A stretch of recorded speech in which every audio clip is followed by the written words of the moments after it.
Hello Sandesh తాతగారు రెడ్డి నమస్కారం. నమస్తే. మా కోడలికి ఎందుకు ఫోన్ చేస్తున్నావు నువ్వు? నాకు ఫస్ట్ మీ మన్మరాలు ఎందుకు ఫోన్ చేస్తుందో దాన్ని తెలుసుకున్న తర్వాత మీ కోడలికి నేను ఎందుకు ఫోన్ చేస్తున్నా అంటే వాళ్ళ కూతురు ఎవరైతే ఆమె రెస్పాన్సిబిలిటీ ఎవరికైతే ఉందో ఆ కన్సర్న్ పర్సన్కి మాత్రమే ఫోన్ చేసిన తప్పించి బయట వ్యక్తులకో ఇంకొకరికో నేను కాల్ చేయట్లేను. నెంబర్ వన్, ఎవరైతే అంటే ఏదైతే నువ్వు నాతో ఆర్గ్యుమెంట్ చేద్దాం అనుకుంటున్నాను. అంటే అసలు నువ్వు ఇప్పుడు స్టార్ట్ అయినప్పుడు నువ్వు నన్ను ఎందుకు క్వశ్చన్ చేసినావు నువ్వు నాకు ఏమని క్వశ్చన్ చేయలే. ఎందుకు కాల్ చేస్తున్నావు అని అడిగినావు. నా కోడలికి ఎందుకు చేస్తున్నావు అడిగింది. అవును, మీ కోడలికి ఎందుకు చేస్తున్నా అంటే దానికి ఆన్సర్ నేనేం చెప్పినా? నాకేనుంటివి నాకేనుంటి పెద్ద మనిషి నాకేనుంటివా? అడవిలోకి ఏం చేస్తున్నావు నువ్వు? ఆడపిల్ల ఆ? మా ఇంటికి వచ్చిన రోజు, మా ఇంట్లో అన్ని వలగొట్టిన రోజు కాదు, మా ఇంట్లో పగలగొట్టిన రోజు ఆ రోజు కూడా నేను మీకు ఫోన్ చేసిన. అప్పారావు ముందే నీకు ఫోన్ చేసిన. అసలు ఏంటి నీ ఇంటెన్షన్ అని చెప్పు నాకు. నా ఇంటెన్షన్ మీరు అడుగుతురేంది? నేను ఏ రోజైనా మీ దగ్గరకు వచ్చినా? నువ్వు మోపిలాడు సరే, ఆమె నాకు అదే అర్థమైతలేదు. నేను మగపిల్లగా అన్నా, నేను ఆడపిల్లను, నాకు అర్థమైతలేదు. అది ఏంటంటే నా ఇంటికాడికి హలో తాతగారు చాలా పెద్ద మగడు నాకు తెలుసు అన్ని. ఏంది అర్థమైంది? అన్ని తెలుసు నాకు. పెద్ద మగడు నువ్వులే. ఏంది నన్ను ఎదిరించి మాట్లాడే శక్తి ఉంది నీకు. నేను ఎదిరించి తప్పు చేసినోడు భయపడతాడు. ఎదిరించడం అంటే అందరికంటే అతీత శక్తులా మీరు? భయపడకపోనికే అతీత శక్తులా మీరు?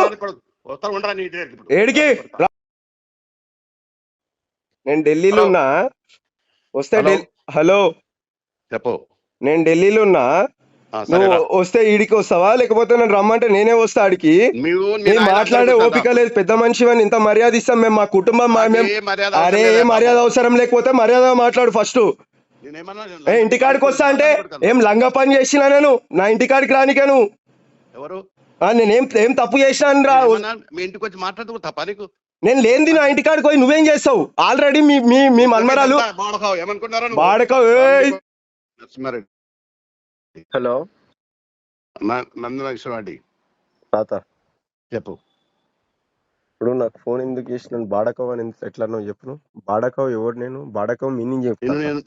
నేను బాడకవనాను తాత. నా దాంట్లో అన్ని రికార్డ్ అయ్యే ఉంటా తాత. నువ్వు అన్ని రికార్డ్ చేస్తూ అంత చాలా మేధావని తెలుసు నాకు. నేను మేధావినే తాత, పక్కాగా మేధావినే. నువ్వు పెద్ద మనిషివి. బాడకవ్ సారీ ఒకవేళ నేనంటే సారీ. చలో రైట్. ఓకే తాత. ఇప్పుడు మీరు ఫోన్ చేసిరు కదా, ఆగు తాత ఒక నిమిషం. మొత్తం పంచాయతీ క్లోజ్ చేసి పెద్ద మనిషి లెక్కనే ఉండు తాత నువ్వు. చెప్పు. నేను మీ నాయనతో మాట్లాడుతున్నా. మా డాడీ తోట ఒక నిమిషం లైన్ లో కలుపుతా, ఆగు తాత. ఇప్పుడే నేను మాట్లాడినా రేపు వస్తున్నా నీ దగ్గరకా? ఎవరు? మా డాడీ నీ దగ్గరకు వస్తాడా? ఏమరా? నిన్ను కాదు, మా డాడీని. ఎవరిని? మా డాడీ నీ దగ్గరకు వస్తాడా? ఏంది ఇది మాట్లాడనీకి? ఆగు లైన్ లోనే ఉండి, నేను కలుపుతున్నా, ఆగు. మాట్లాడు. ఇంకో ఫోన్ కెళ్ళి కలిపినావు.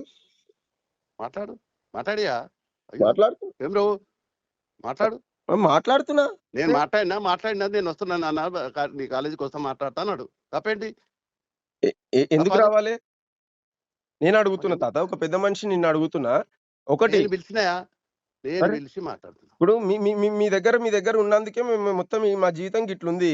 నువ్వు పదవి ఇచ్చినావో పాడిచ్చినావా? నువ్వు ఏం చేసినావని?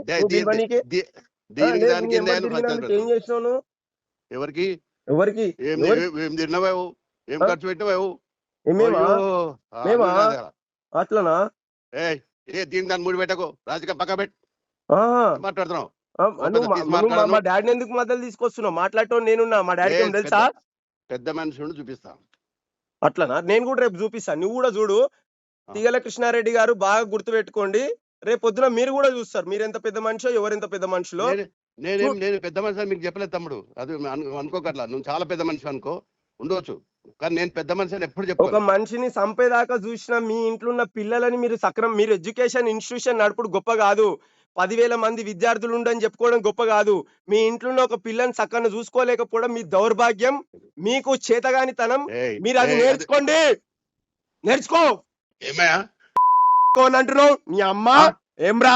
నువ్వు పెద్ద మనిషి, 70 ఏళ్ళ వయసు ఉంటే కాదు, స్పృహ ఉండాలి, సోయి ఉండాలి.